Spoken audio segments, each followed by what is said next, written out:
Welcome to Legion Radio, a podcast about all things e-commerce, the official podcast of the private label Legion, hosted by Tim Jordan. Hey everybody, and welcome to another episode of Legion Radio, the official podcast of the private label Legion. We talk about e-commerce, we talk about business, we talk about a bunch of random crap, especially this episode, I'm pretty sure. But that's all right. We've got some awesome guests for you today. And before we get there, let's talk about subscribing. Hit that subscribe button on YouTube if you're watching this on Podbean or iTunes or wherever else the heck you're watching this. Hit that subscribe button so you can get notified for new episodes. Today, I have two guests with us. They're going to share a little bit of their e-com experience, where they came from. They're actually going to show you a product. It's not a good product, so it's nothing really special. It's actually a crappy product, and they're going to share their story. We're going to talk about how we met. They're going to talk about their plans moving forward. And I'm going to apologize in advance because one of these two is probably going to say something really silly, and it's going to be really hard not to make some very critical comments, in the comments section below this YouTube video. It's not going to hurt your feelings, is it, Jackie? No. Okay, good. I'll try not to. I'm very sensitive. All right. So Facebook group, Private Label Legion. Like the Facebook page, Private Label Legion. Hit that subscribe button, and we'll get started. So today, yes, thank you. Today I have with us Michael and Jackie Makumba. No, just go. That's how I phonetically wrote it out. Yeah. Well, Makumba? Yeah, that's right. But Okay. that's mine, but go with his. We actually have different surnames. Oh, yeah. Well, we don't even know what a surname is, so don't get us too confused over here. All right?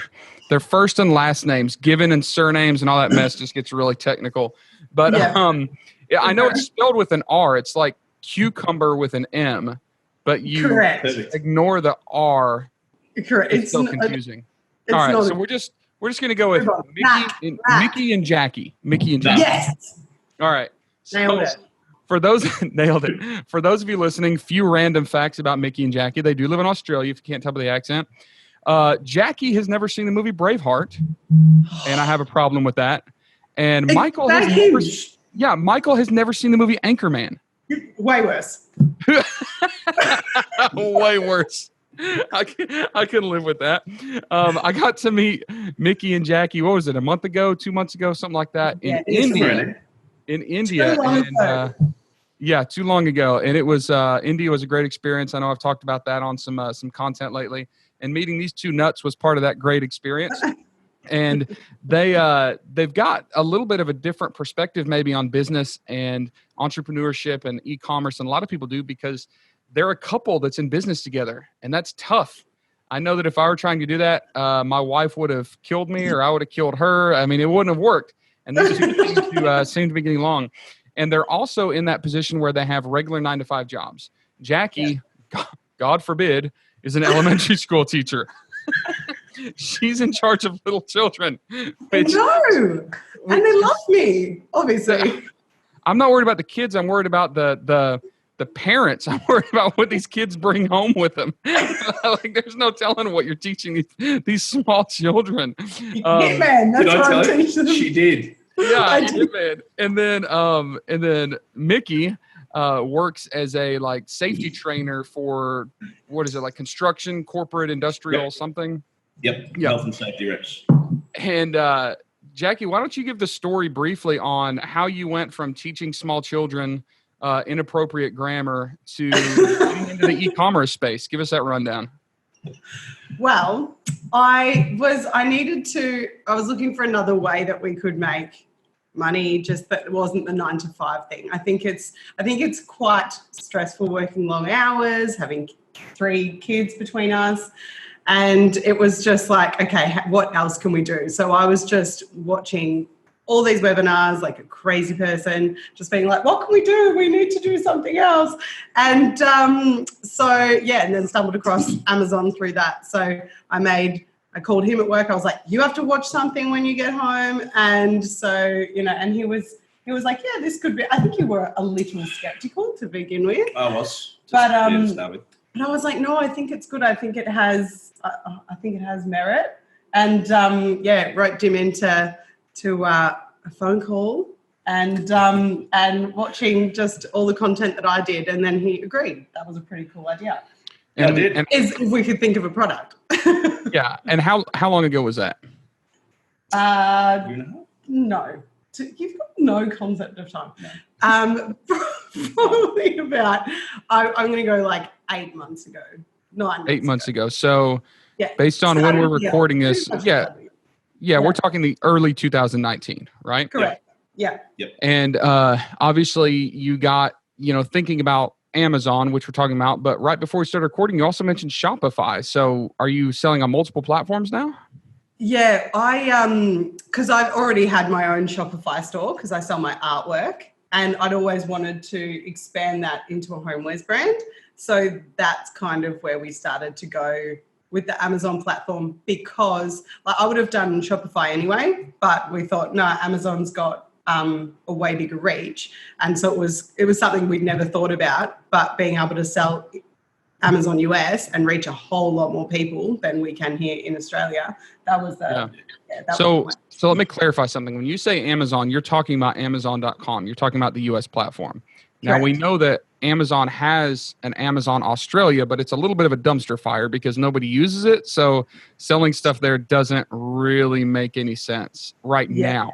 Do you guys see any growth potential? Do you have plans to try to make your presence known on Amazon Australia? Yeah, we did. So I think Jeff's taking over of the world plan seems to be coming into place. Amazon's growing at a rapid rate in multiple countries, so we know Australia will succeed. At the moment here, the e-commerce shopping's mainly your eBay. There's a local one called Gumtree, which is your secondhand sort of platform to sell things on. Amazon will take over that. It's just going to take some time, I think. It's just from our opinion and people we speak to around here, we're very fortunate in Australia that we've got some incredible Amazon coaches locally here too. All of the same opinion that we're not quite there yet in Australia with this platform, but the adverts are on the radio, they're on the television. Yeah. He's really starting to push it hard.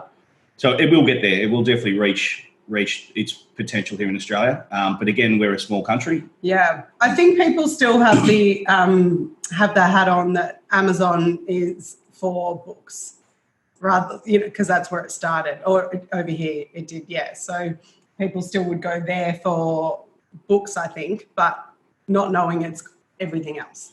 Yeah. So you watch some webinars. You are selling some sort of weird artwork on Shopify. Well, I don't know about weird. Thanks very much. Yeah. You're selling artwork on Shopify. Yeah. Artwork. Artwork. You decide you're going to start tackling Amazon. You shoot for Amazon.com. Now, I've already spilled the beans that your first product was a complete failure, right? Yep. So how did you pick the product? Let's talk about like what you decided. Like, hey, product number 1 is going to be X. Let's talk about what that product is. And then maybe let's talk about why it sucked. Sound good? And this is where you'll probably see the best of our partnership here being creative logistic. So you can explain how we came up with it, and then I'll explain where and why, and go from there. All right. So product number 1, how did this begin? Okay. That is by far the hardest thing to do is choose a product. There's no doubt about it. We were like, yeah, cool. Amazon sounds great. The theory's awesome. What do we do though? Like what product? And we were doing all the research, and I was like, for me, I have to love something. I have to be excited about it and be enthusiastic about it. I was like, some bit of plastic crap I just don't think I can get behind. So because we had no other ideas, I was like, what about the homeware space? That's something I love. That's something I can be super enthusiastic about. And that's where I can be creative, and that's what I do. So I was like, what about, so we were Googling, and doing all the different search things, and just decided on cushions, even though it's really broad. So, and I think that's probably been the failure. Now, when you say cushions, let me take a step back here, because your English is completely jacked. All right.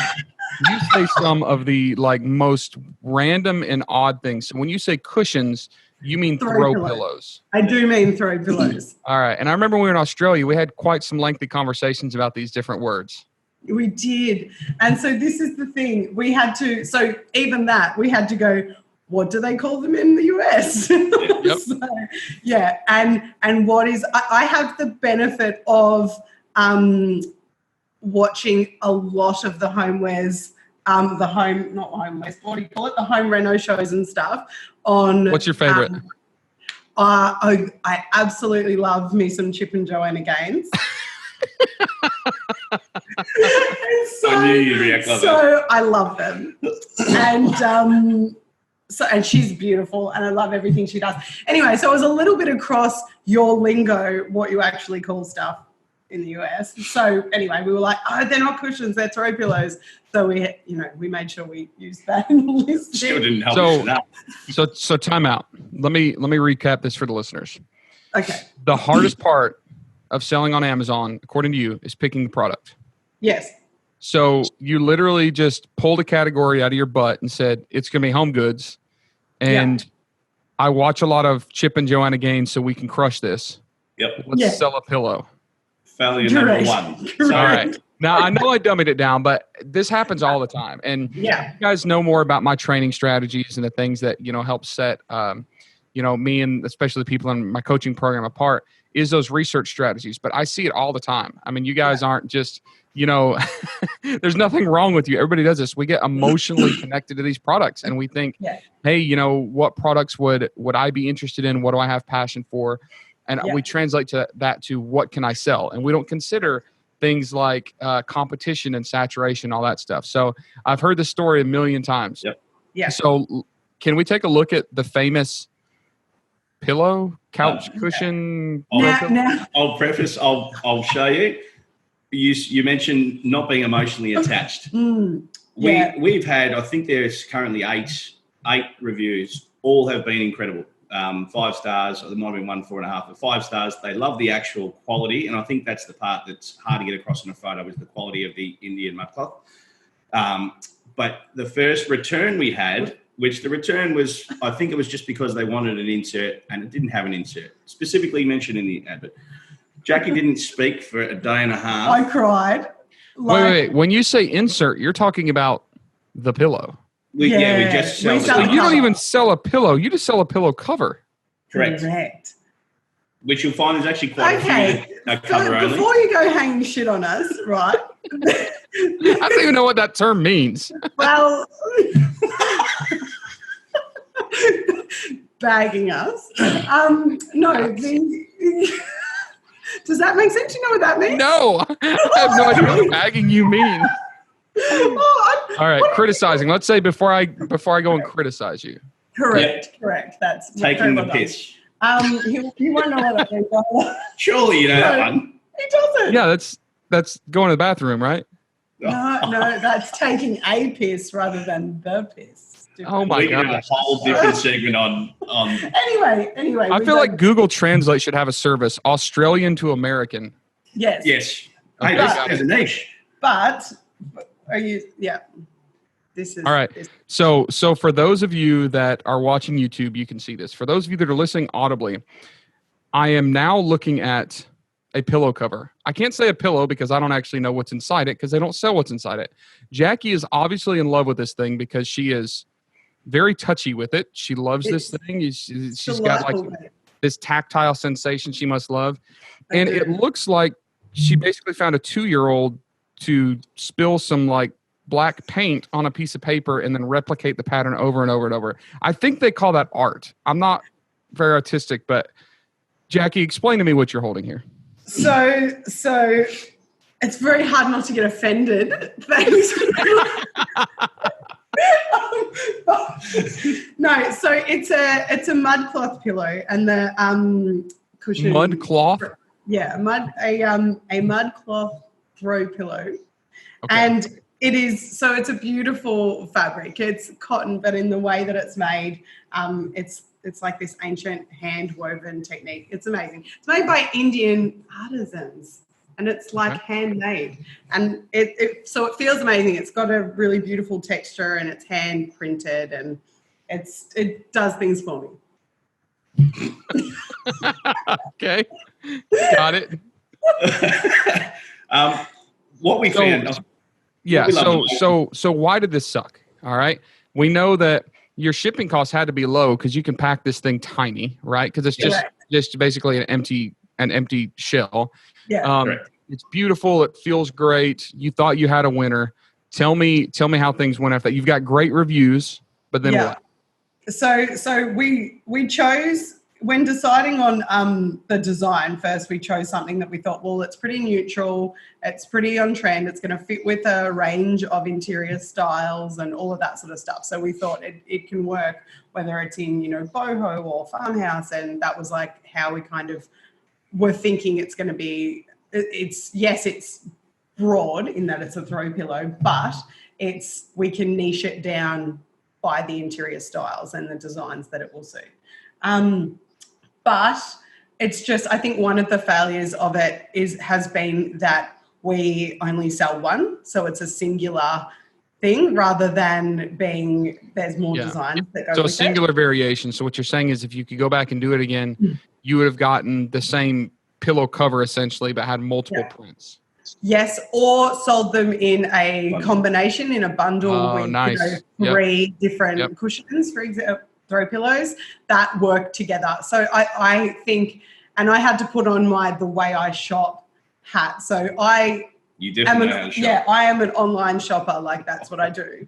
And so I was, so in terms of how people search for things or what people are looking for, I was going, well, I might see that and love it, but that in and of itself doesn't furnish my room. I now need to go, oh, cool, I found this one on Amazon that I love, but now I need to go and find all the other bits and bobs that go with that one throw pillow.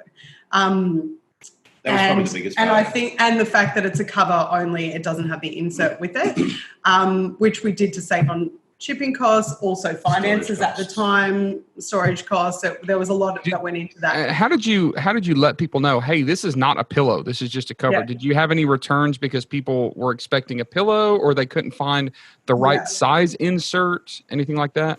So we thought, so there are other sellers that do just offer the pillow cover. So we thought, okay, cool, other people are doing it, that's fine. I know I've bought just pillow covers before online. I would prefer to buy it with the insert. I would prefer it to come all as like ready to put on my couch. But but we thought, it'll be okay. Other people do it. And Amazon being a massive platform, even though we don't sell the insert yet, we thought, they'll find the cover, they'll read that it's a cover only. It clearly says that. And then they'll be able to go, I'll just also buy an insert on Amazon because I'm there. And doesn't matter if it's coming from a different seller, they can buy the whole kit and caboodle at the time, even though it's not from us. But we did get a return, and I think that's why. We don't know. They didn't actually explain why. Yeah. Well, no bad reviews. We just had an email saying there's been a return. I think we've had 3 returns out of the 60, 70 sales. And with returns, they click on it. And what did they say? What did they click on the drop down? Unwanted gift, I think. No, or not faulty, whatever the thing was. And anyway, I lost it. I did not cover that at all. And I'm not exaggerating when I say she was miserable for a day and a half to 2 days, just moping around the house. Yeah. I said to her, you have to be able to segregate the emotion from the business side of it. It's a business. Yeah, and I was offended. So because I love it, and this is the thing of being emotionally invested in something, So I go through the roller coaster of I was really angry, and I was like, what? Just because they don't, if they can't read the thing or if they can't, it took everything I had not to get on there and leave an abusive friggin' comment back that says, yeah, you don't read the thing. Customer service. How dare you? I take care of customer service.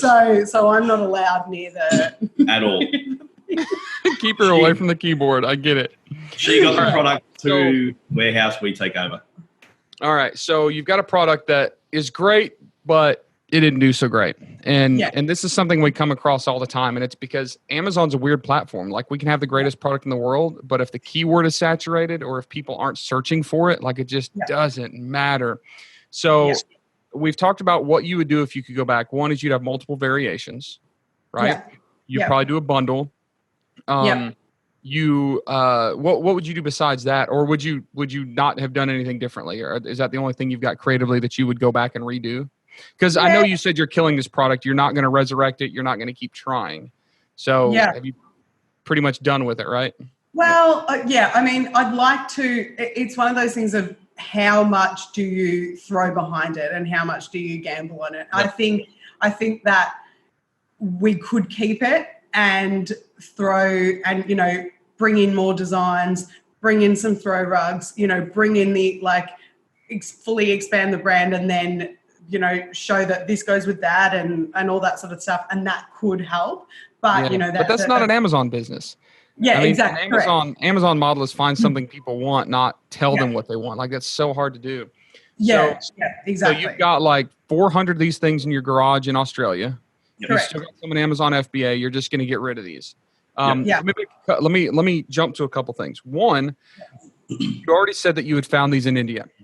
Yes. Now, you had found these in India before you went to India, right? Yeah. Right. So what was your mindset? Because 99% of the world out there, especially Amazon sellers, quote unquote, are sourcing in China. Why was your first product attempt targeted first at India? Tell me how that happened. We've got a couple of homeware stores around here that I can't drag Jackie out of. Mm-hmm. She runs around like a kid in a lolly store. Touch all the things. And when we worked out we were going to go down this path. A lolly store is a candy shop, right? Candy shop, correct. Yeah, candy shop. Okay, got it. There's a song there. So that case in point, and I'm sure I was actually singing the song in my head with the lyrics. Take you to the lolly store. And it just didn't work. Yeah. No, you're right. You need to live over there. You really do. But yeah, so we knew, I think because we decided we wanted to do textiles, India's where you go for textiles. We knew we weren't going to get the same quality. Yeah. And you were educated to that based on spending time with these retail stores. They were telling you, hey, India. Because here a lot of people aren't familiar with India. Even in like the retail space, the industry insiders are thinking like Bangladesh. We think Bangladesh's textile makers even over India. So, and maybe it's the close proximity that Australia has with India, or maybe you just got lucky. But I think people right now are just now figuring out that India is the place to go for this.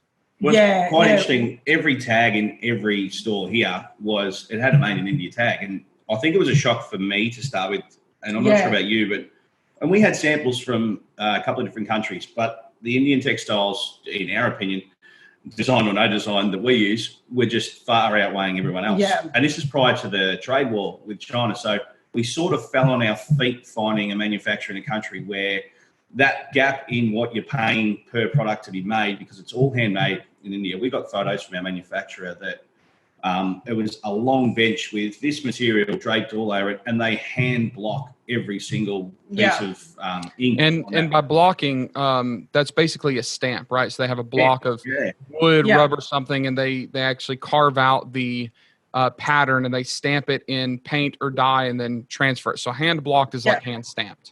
Correct. Which blew my mind, the degree that they go to make a pillow cover. Yeah, so it's a small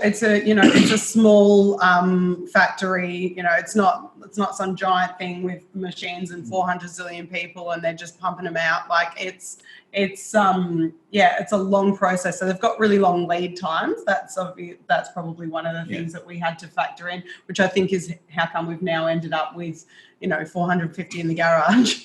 And because we were like, let's get the next order in, because this we're just going to kill it and it's just going to be flying out the door. So let's order all the rest. And that was not so much. All right. So India. So you were turned on to India mostly because you had touched, felt, seen those products. That's great. So now that you have 8 months of e-commerce experience under your belt, all right, you've watched all these webinars, but you've actually sold on the platform. You've been exposed to other sellers. I know you said you met some people like Margaret Jolly and Chris Thompson, who are friends of mine that, you met them at local meetups. And you're kind of getting involved in the space. So you're learning a lot, right? You're ingesting and processing a lot of information. You came to India a couple months ago, and there's like 50 Amazon sellers there, and there's a bunch of us coaches there.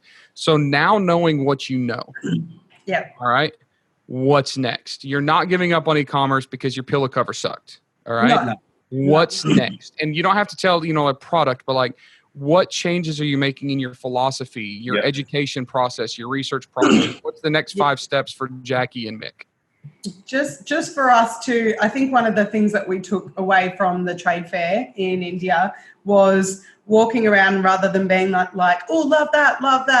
You had to completely switch hats, which was difficult for me to be like, just because everything here is beautiful, which it was. I mean, the trade fair, we're walking around. I could have filled 25 shipping containers and just brought them home for my house. I could open a shop here, a physical storefront tomorrow, like with all of the stuff. It was amazing. But that doesn't mean it's Amazonable, was, the word of the trip. And so we were going, okay, all right, I need to like rein it in and just have the blinkers on and be like, what are the keywords for that? What are the keywords for that? And that was challenging. But that took us for him to tell us that. So that's what I mean. So we've had to change the way that we think and what we look at, and get better at understanding the way that Amazon shoppers shop, like the fact that they need to get in there and type exactly what they're looking for, which is just so different to the way that online people shop online here, where you go to the shop that you like and then you browse all their things. It's not a browsing platform. Yeah, it's a buyer intent. People go with the intent of purchasing a specific thing. Yeah. All right. So you haven't really answered my question. Sorry. I'll answer. So no. What you said was good. I like hearing that. But now that you've had those revelations, right? Yes. Now action steps based on those revelations. So you mentioned Chris Thomas, and Chris gave us, prior to meeting Chris and Margaret and Kevin and yourself and Megla, which I will talk about shortly. People are probably sick about hearing her on your channel. Everyone's been talking about the trip, but Chris mentioned PickFu for us, and having a design and being able to then share it with the target audience, the target market that you're going to be selling it to. That's the biggest useful resource that we probably wish we had done first time around to see, will this be popular? Yes, no, okay, no, we're not going to go ahead with it.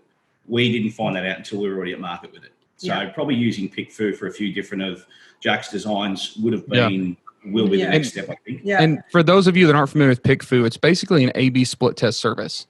So like if they wanted to, and you guys know not to sell pillow covers because the keywords are saturated. But if you were going to sell a pillow cover and you wanted to figure out the best print, what you could do with PickFu is load up multiple designs and then basically pay them to use a test audience to pull which designs they like best. So if those of you listening aren't familiar with PickFu, it's spelled PICKFU. Check it out. It's a pretty cool service to get that A/B split testing. Yeah, that was probably the biggest one for us. But we've come back from India with quite a few, probably 10 or so potential products that we are in the process of validating. And how are you validating those? What are we doing today? So Chris has helped us a lot with Helium-10. Yeah. So we're using Helium-10 to validate all our products at the moment. Gotcha. You're gonna ask me to step through them? No, you don't have to. I was just curious. But so you haven't gone through a testing mode yet. You're basically just looking at search volume and relevancy. Is that basically it? And what keywords are associated? Yes. Well, when we first started, we were using, at that stage, Merchant Words was probably the software that most people were pushing for. Finding now it was probably inaccurate, and the results in the sales are indicating that it was slightly inaccurate. Helium-10 is probably giving us a bit of a better indication as to what the keyword research is looking for. Yeah. So I think we're not scared of hitting the go button on another product, but we just want to make sure that we've done so you're making sure to measure twice and cut once. Correct. That's the one. Correct. That is Benefit of India was there's fair few suppliers with low MOQs, so we can go ahead with something without a giant investment. But we just want to be sure with it's not going to necessarily be amazing, but we'll have done more homework, I think, than we did with this. But you learn a lot. Like that was probably the biggest part. We learned heaps in just getting that to market. Oh, even how to optimize the listing and how to actually get it to function and all of that sort of stuff. So, we know I tell people all the time that like a failed product isn't a failure. It's an education. It is. You gotta get your hands dirty. You got to get your feet wet. You got to experience this a little bit to learn for your next one.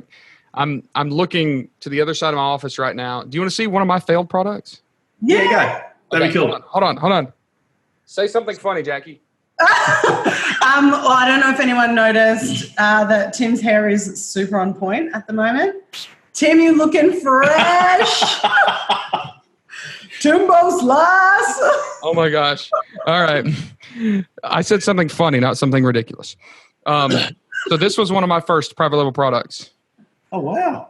What is it? It's a meat tenderizer. No. So basically it's this mechanical meat tenderizer. And those of you that, have YouTube, obviously you're seeing it.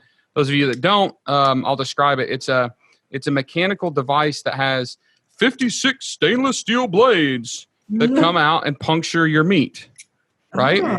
So like if you have a steak, I'm not going to do it to my hand, but you press it down. Like, what are you doing? It tenderizes your meat, right? And then you can lock it so that there's a safety lock so your kids can't like, when I'm sleeping, into my forehead. It's a pretty cool product. And when I first found it, I mean, gosh, there was like one seller killing it. I found the supplier on Alibaba. Of course, check out this really bad photoshopped Alibaba box, the whole 9 yards. And I thought there's the operating instructions. I thought this was going to be so cool. And by the time I ordered it and got them landed, there was like 65 listings of the exact same product. Oh, but this, like I keep, I've probably got like 3 pallets in a warehouse somewhere, but this one I keep on my shelf to remind myself that like not every failure is a failure. Because if I didn't have this failure, I wouldn't have learned how to make successes. So, your pillow cover isn't a failure. It's just a lesson. And you'll always have that memory. Like you'll always be able to keep that thing laying around and think about all the times that, Jackie went in a deep, 48-hour depression because someone returned the thing, all that good stuff. So it's, those of you that are listening, like if you have a crappy product that hasn't sold, don't be discouraged. I can't tell you how many people had one product fail and go, oh, this isn't for me. And they've been studying for 4 or 5 months and figuring out how to do this, and they walk away because of one bad product. So I'm glad to see y'all are a little bit more resilient and not giving up. Yeah. Well, I've even seen stories of people who can't actually decide to get a product to market. They're in that, what's that term that you... Analysis paralysis.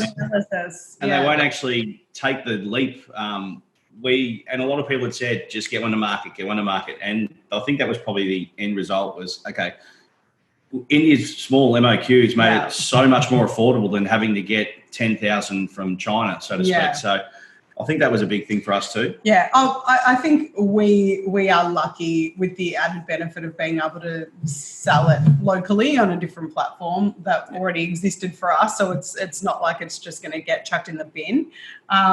We'll just be going ahead with something else on Amazon. All right. So thank you for sharing that. We've actually never had anybody on the podcast show their products and talk about them before. So thank you for doing that. That's cool.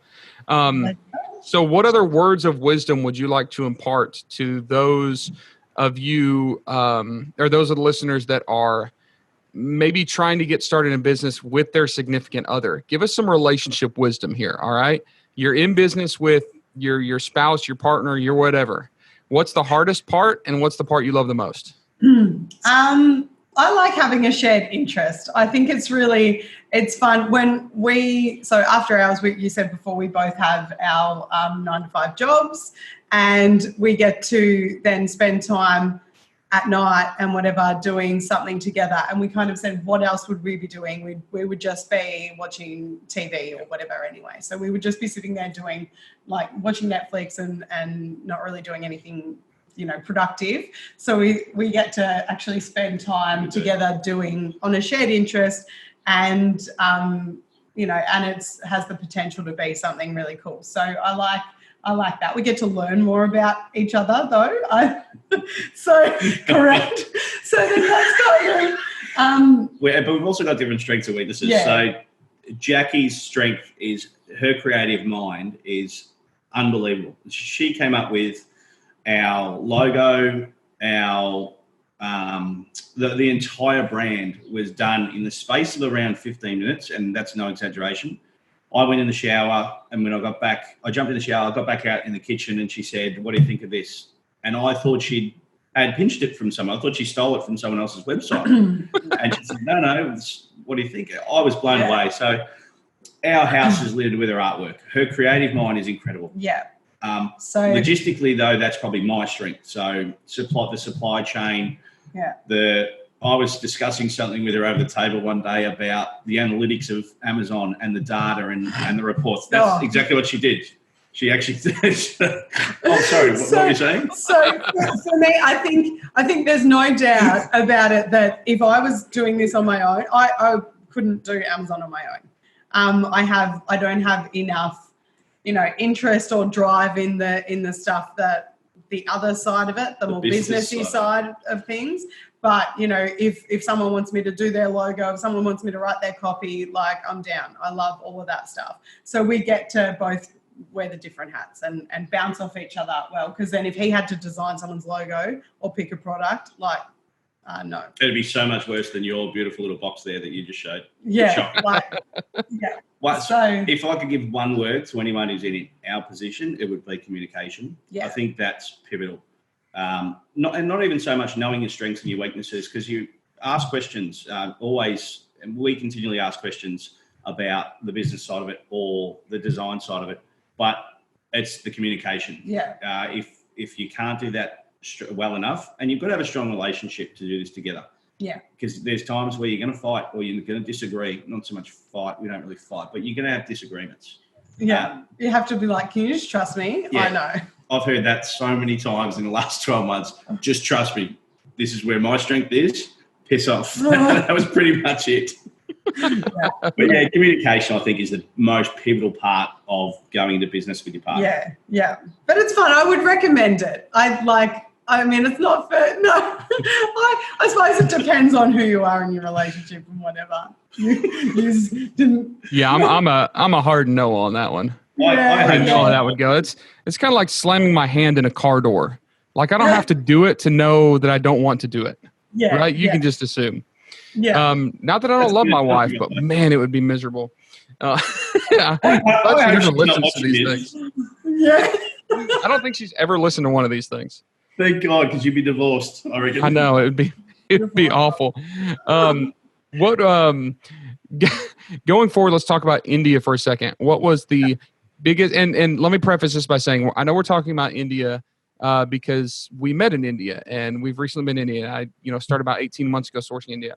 India is not the fix-all, the cure-all. It's not the one-and-done shop for everything. We still do a lot of sourcing in China. I just announced the dates for our sourcing trip in China in April that we're launching, and we've got a bunch of coaches coming on that, and it's going to be awesome. I think we've already got 20 people paid deposits, and we haven't even publicly announced it.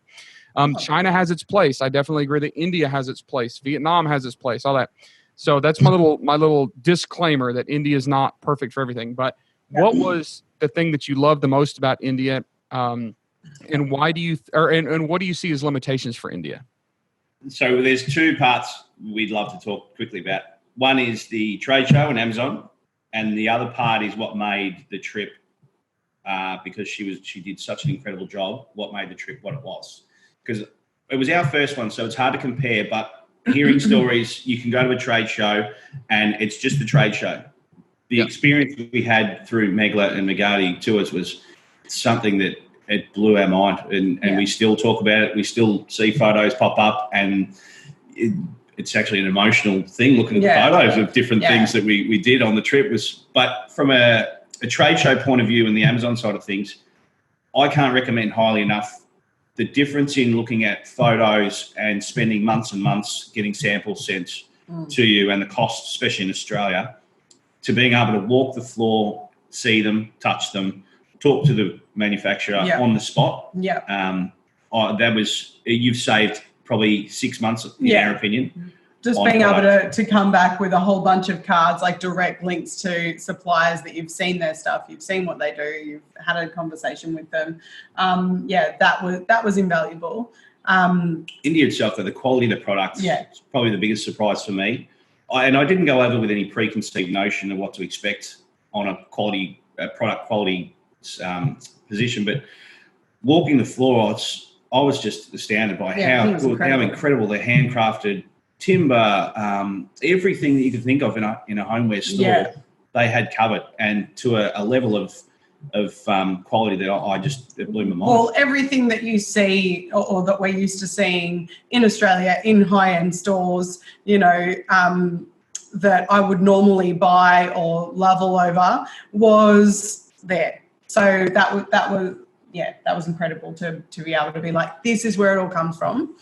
Well, that was your first India trip too, wasn't it? India sourcing trip, wasn't it, Tim? Yeah, what was your India? What did you think?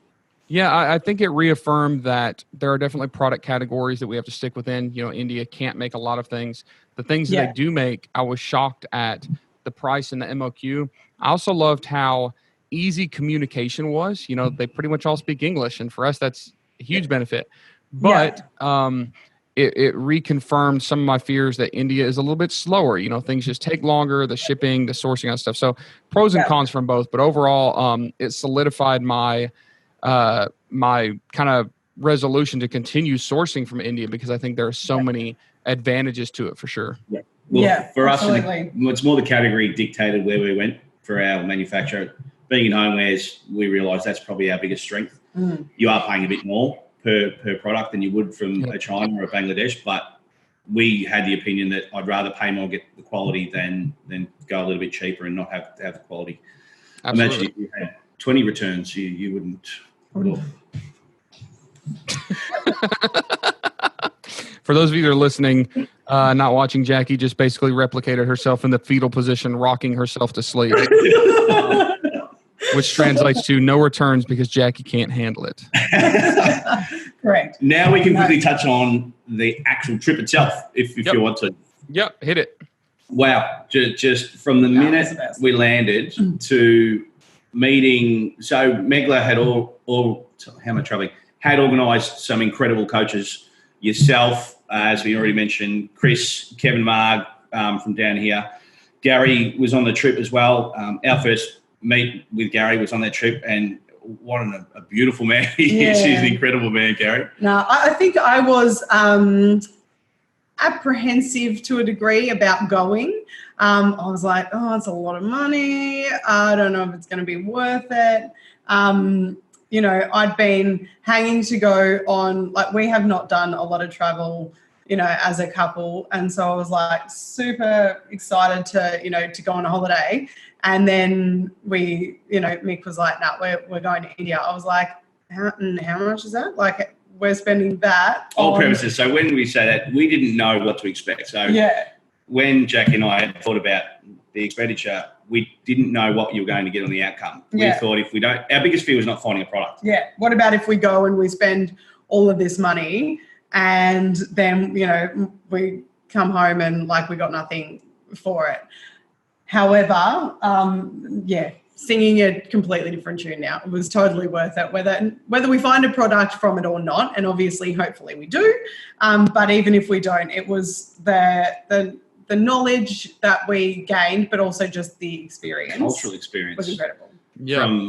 From the Taj Mahal through, we did the day tours with forts to, we visited a school with the children. We sponsor a child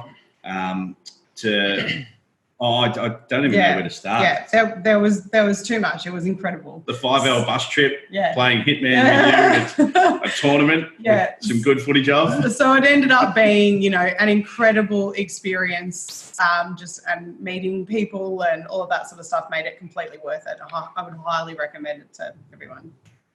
Yeah. And hopefully find a product as a bonus. Yes, absolutely. So I guess the next time I'm going to see you guys is May 2020. I'm coming to Australia. We're coming to... Yeah. What was that noise? Yeah. That's yeah, I'm coming down to speak at the Retail Global Gold Coast Conference. That is May 26th, 27th, 28th, somewhere in there. My birthday is the 28th, and you guys promised me that you'd be there to help celebrate my birthday. Absolutely. I was in Australia last year. Going. Do it? It's the reason we're going. They're already.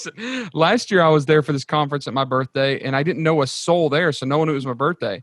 And it was the day before the conference. It was like my get over jet lag day, so I just like sat in my hotel room lonely. Oh, That's I know, and we were devastated. It's not terrible. So Now that I know like 100 Australians, it's going to be a big bash. It'll be the best birthday of my life. It'd be great. 100%. We've already started planning. You don't know this, but there's communication happening behind the scenes for your birthday. Great. That's going to be awesome. You need to tell us where you're staying so we can send some flowers. I actually don't know. We'll figure that out. That's months away. With us. And then, so I'll see you guys in May. And then you guys have promised that you're coming next fall, a year from now, to the U.S. And highlight is going to be to watch a college football game. Yep. Yes, can't wait. Can't wait. Of all the things, that's awesome. All right. Well, we're nearing like the 50-minute mark, so we need to wrap this up. Otherwise, people stop listening to the podcast. But thank you guys for being on so much, and thank you for sharing your experience. Thank you for sharing your quote-unquote failure, even though now we know it wasn't a failure. It's just a learned lesson. I love you guys. You know that. You're so much fun to have on. I've probably never laughed this much in a podcast episode, so that's good. Tim, I can tell you now, on air, unequivocally, if it had been anyone else, there was no way Jackie would have woken up to a 5 a.m. alarm to prepare for You're a beautiful man. I know. You're a beautiful man, and we love you. It's like we started at what, like 1:30 Central Time, so that was like 5 or 6 a.m. your time, 5 or 6:30. Yeah. Well, thank you, and the listeners, thank you. Thank you for being on. So, and I may have pajamas on from the bottom half, but Well, I suspect Mick's not wearing anything on the bottom half, so that's Hands up Thursday. Thanks, dude. Really, really appreciate it too, by the way. Yeah, thank y'all for being on. And those of you listening, thanks for sticking around to the end. And like I said before, make sure to stick around. It's the best podcast that they've ever heard. Oh my gosh. As I was saying before, I was so rudely interrupted. Make sure you check us out on Facebook, the Private Label Legion group. Like the Facebook page, smash that subscribe button, hickoryflats.com, privatelabellegion.com, all that good stuff. And I suspect that I'm going to hit you two up for some more content, even if it's just stupid and goofy to break up the monotony of everything else on social media at some point. So be prepared. Done. It's that other video of us attacking you at the trade fair. Surely that went viral. What feedback did you get? All about that. Oh. Did you get any feedback on that one? A lot of feedback. It was all mixed. It was varied. It was, Tim, who are these weird stalker people? And then like, Tim, did you pay people to pretend you're popular to make yourself Oh my God, popular? It's Tim Jordan. Yeah, it's so weird. All right, now I'm uncomfortable again. Look, I'm starting to blush. My hard part line is turning red from my blushing. Look. All right. That's a good hard part line. I love it. Oh my gosh, this is derailing quickly. It is. Ready in. Thank y'all for watching, and we'll see you on another episode. Love. You've just wrapped up another episode of Legion Radio, hosted by Tim Jordan. Past episodes, links, and show notes can be found at privatelabellegion.com.